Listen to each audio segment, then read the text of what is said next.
नमस्कार दोस्तों, स्वागत है आपका हमारे यूट्यूब चैनल पर। आज एक हमने रिपोर्ट कार्ड बनाई है लैंड सर्वे एम्प्लॉयज़ के ऊपर में, जिसमें हमने सवाल ये पैदा किए हैं क्योंकि बहुत दिनों से हड़ताल चल रहा है बिहार सर्वे कर्मियों के द्वारा, जिसमें ये सवाल आ रहा है कि बिहार सरकार इन कर्मियों को मतलब कि विशेष सर्वेक्षण संविदा कर्मियों को नियमित या फिर 60 साल या समायोजन क्यों नहीं कर रही है। तो इसके पीछे बहुत सारे जवाब हैं जिनको पॉइंट वाइज हमने डिस्कशन कर रखा है इस वीडियो में, तो आप लोग समझ सकते हैं। तो सबसे पहला पॉइंट है कि इन कर्मियों की बहाली के नोटिफिकेशन में ऐसा कुछ नहीं लिखा था और अभी नियमित करने के लिए इसमें संशोधन करना पड़ेगा। मतलब कि इसमें जो नोटिफिकेशन आया था उस टाइम ऐसा परमानेंट का कोई बात नहीं था, संविदा ही था 11 महीने का, और इसमें अगर अभी नियमित करना पड़ेगा तो इसके लिए संशोधन करना पड़ेगा। दूसरा पॉइंट्स है, विशेष सर्वेक्षण एक प्रोजेक्ट की तरह है और ये कुछ समय सीमा के अंदर होने वाला कार्य है। जब यह प्रोजेक्ट पूर्ण हो जाएगा तब सरकार के सामने यह सवाल आएगा कि कहाँ इन 13,000 कर्मियों को रखा जाए, कहाँ इन 13,000 कर्मियों को भरा जाए। मतलब जब ये प्रोजेक्ट ही ख़त्म हो जाएगा, आज से 2 साल 5 साल 10 साल बाद जब ये कंप्लीट हो जाएगा सर्वे, तो इसके बाद इन 13,000 कर्मियों को किस विभाग में डाला जाए या फिर इसी विभाग में डाला जाए तो कहाँ डाला जाए, ये सवाल आता है। और तीसरा सवाल है,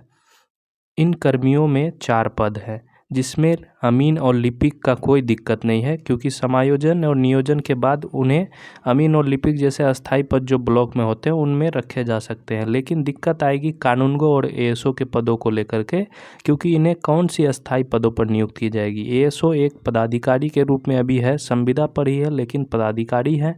और इनको अगर परमानेंट किया जाता है तो उनको सीओ के बराबर किया नहीं जा सकता क्योंकि वो बीपीएससी से लिए जाते हैं। और कानूनगो को अगर राजस्व कर्मचारी बनाए जाते हैं तो फिर एएसओ का कौन सा पद दिया जाएगा, तो ये प्रॉब्लम आती है। और चौथा पॉइंट्स है, सरकार को बहुत बड़ा डर यह भी है कि अगर इन संविदा कर्मियों को अस्थायी कर देते हैं तो राज्य में और भी जो संविदा कर्मी हैं वो भी इसी तरह सड़क पर आ जाएंगे और सभी को अस्थायी करना पड़ेगा और राज्य से संविदा बहाली बंद हो जाएगी। मतलब कि अगर इन 13,000 कर्मियों को आज अगर परमानेंट कर दिया जाता है तो और जितने भी संविदा कर्मी हैं सभी लोग मांग करने लगेंगे और इसी के आलोक में फिर सबको परमानेंट करना पड़ेगा और जो संविदा खेल हो रहा है वो बंद हो जाएगा। पांचवा पॉइंट्स है, इन 13,000 कर्मियों में कुछ 3 महीने पहले, कुछ 1 साल पहले, कुछ 5 साल पहले बहाल हुए हैं। तो इतने कम समय पहले ज्वाइन किए हुए लोगों को सरकार कैसे अस्थायी करेगी। देखिए अभी जो चल रहा है इसमें 3 बार बहाली किए हुए लोग हैं, तो जो 3 महीने पहले किए हैं, 1 साल पहले किए हैं, इतना कम समय ज्वाइन किए हैं, पहला सैलरी भी नहीं आया है और अभी वो लोग हड़ताल कर रहे हैं अस्थायीकरण के लिए, तो ये सरकार के लिए बड़ी चुनौती है। बाकी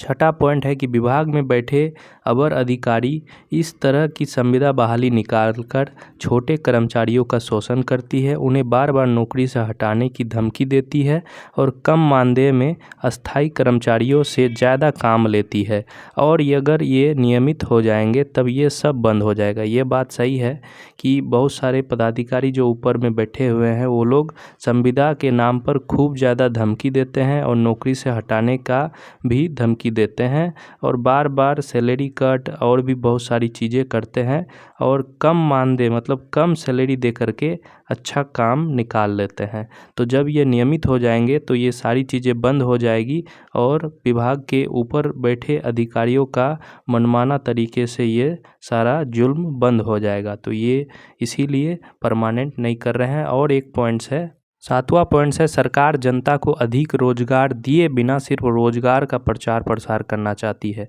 इसीलिए वो इस तरीके की बहाली निकालती है जो कम सैलरी में हो जाए और कुछ वर्षों के लिए ही हो और इन बचे पैसों का मंत्री लोग गबन कर जाए। वो लोग चाहते हैं कि प्रचार प्रसार भी हो जाए रोजगार के नाम पे और लोगों को रोजगार इसी तरह से मिले, मतलब कम पैसों में